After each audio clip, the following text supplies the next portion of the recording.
If you talked yesterday about how the DBs are getting up at 4, coming in at 5, trying to prepare for this weekend's kick. What have you seen from all your players as they just try to prepare for this challenge? Yeah, really operate, very similar to what they have done, right? Some guys might be getting in earlier, but we practice today at the same time that we'll play, so not a lot of difference. James? It's the second straight week, and I think it'll be at least 4 times this season, Dan, where you have unequal prep time. Seven times. There's 7 games where our opponent has more time to prep, or equal to us, but they always have additional time. And there's only one where you have. No, there's 0 where we have. Friday before SC, they play on a Saturday. Okay. Yeah, it's not equal. Yeah, we go to Iowa. Minnesota has a bye week before us, and then we play Minnesota right on a Friday, and then I guess we have an extra day there before. So clearly you're well aware of the unequal. I am, yeah. So your thoughts on what the conference might be able to do better? Where all right, this may have been non-conference before, or TV may want a Friday, or whatever. But like how to create a little bit of a better equity situation. It's a good question for the conference. It's been communicated on our end. All right, John. We saw you go to some 3 safety looks on Saturday, implementing kind of guys like Dylan and Kingston and as kind of like a high linebacker almost. What do you like about that look and those guys specifically in that role? I like putting our players in the best position to have success. I won't get into details of what we like about it necessarily. You're in the middle, Tyson. I know this isn't new, but when you have roughly 7 hours round trip on a plane there and back, what are you doing to maximize that time and what's kind of your routine for trips? Yeah, I'll have a book, read a little bit of a book, do a little bit of film review, look at some scripts for walkthrough, some game day prep, like as far as coaches meeting, what that looks like, decisions that are usually getting made on Thursday night anyway, just not necessarily on a plane. Back right, Brett. Coach, obviously, I know after every week you're always looking for improvements, but with the way the offense have started over the first 2 games, have they hit the standard that you've wanted to see them hit in the 2 games, and how have you watched them improve and potentially hit the standard you want to see them hit? No, I think there's still a higher level for us. I mean, we have 6 offensive penalties on Saturday, so that's something we certainly can't do. We've protected the ball well. I like that piece of our decision making, and we've been able to run the ball, which is really important. Like I said, we've blocked and played with great effort, but we have to clean up some of the details when it comes to penalties and execution there.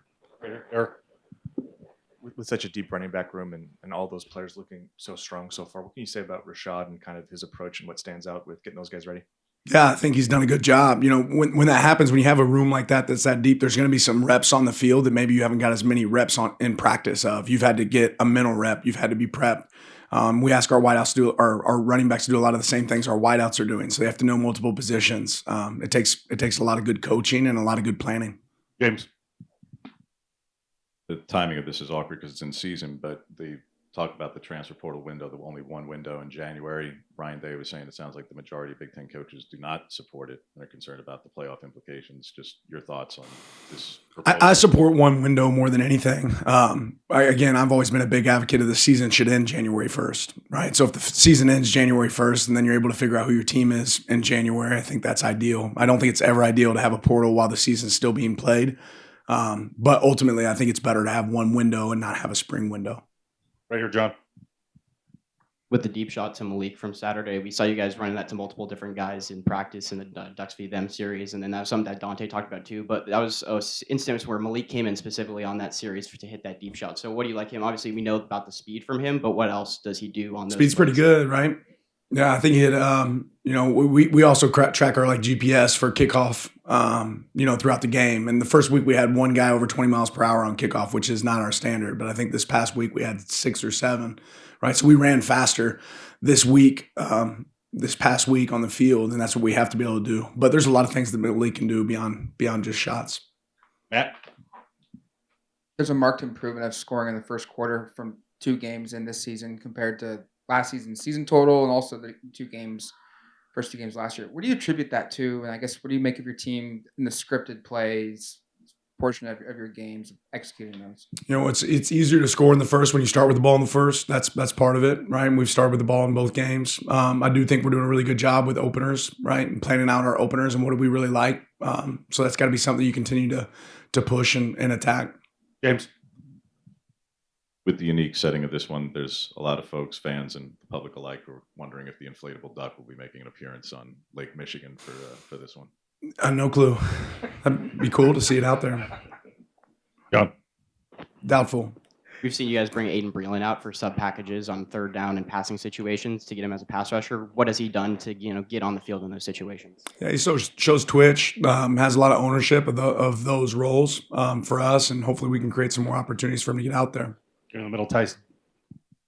With his third different starting quarterback in 3 years, just what's impressed you about the way Coach Stein has gone about just not only developing these guys, but just kind of like tailoring himself to what he has available? Yeah, consistency in preparation, right? I think the preparation has been really consistent, and then understanding like what do these guys feel really comfortable doing and operating, right? Every quarterback's going to have different passes, different runs that they feel like, okay, this is something I understand really well. But we have to make sure our players have great understanding before they go out there in the field. And I feel like the last 2 game plans we've been really in sync, really on the same page of, all right, what are we trying to accomplish? What do we want to check here? What do we like versus this look? What do we like versus this look? What should we anticipate from the defense in these situations? And that preparation has been huge with Will, with Koa, with the entire offensive staff and what they've done with our cues. All right, Zach. In years past, we've seen you stress the need to bring your own juice or create your own juice. Is that something with this unique setting that you're stressing? If so, how? Yeah, more than anything, right, our crowd's been a huge impact on our first 2 games, right? I don't know how many penalties Oklahoma State had that, our crowd induced, but there were several of them. This will be different in that environment, that we're not going to get that necessarily. I think we'll have a turnout of this crowd, but it won't be quite the same. So for me, it's about how do we travel when we go on the road, business trip, and what's that look like? All right, Jack.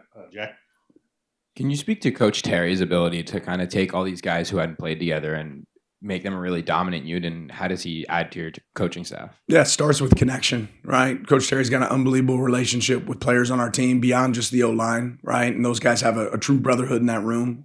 They're really connected. They want to see each other do great. He's a great teacher, right? He is able to make concepts simple for the players and put them in position to execute. And then he has high expectations. When you tie those things all together, I think you get a great result.